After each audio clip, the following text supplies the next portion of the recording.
The 2018 elections are very important. There is one facet, however, which has escaped the attention of a lot of people, and we are seeing people complaining about various issues concerning the electoral process. But one thing that we don't seem to be hearing is the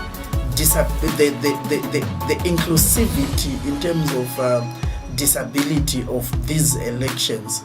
So we are looking at things like issues around the secrecy of the ballot for people who are blind or visually impaired, and we are also looking at the accessibility of the polling stations to people with physical impairments. We are also even talking about the ballot booths. Are they adjustable for people maybe on wheelchairs? We are talking about whether those who need sign language will get electoral information in the preferred formats.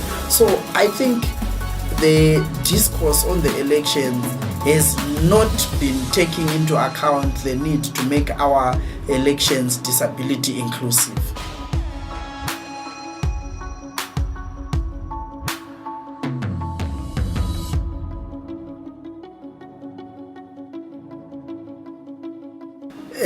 The Zimbabwe Electoral Commission has not given us disaggregated data on the number of registered voters who are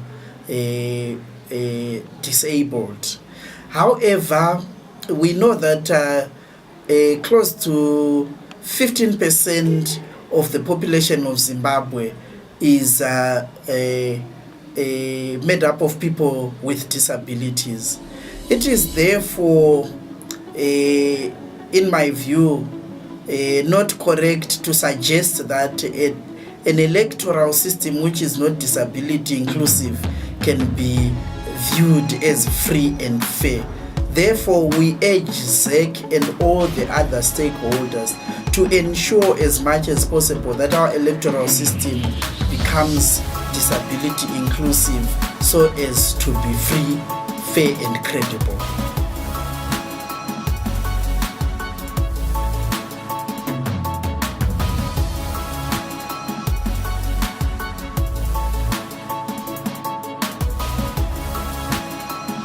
So the first thing that we need is political will.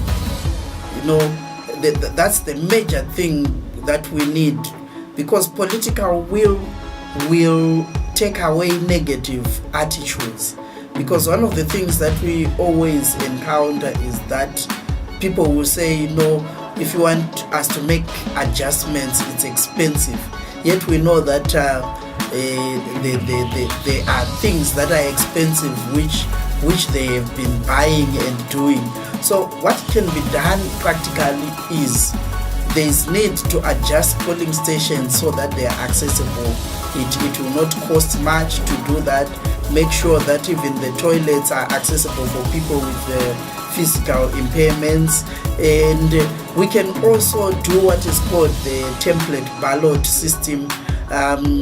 Other countries in the region have been using it for people with visual impairment.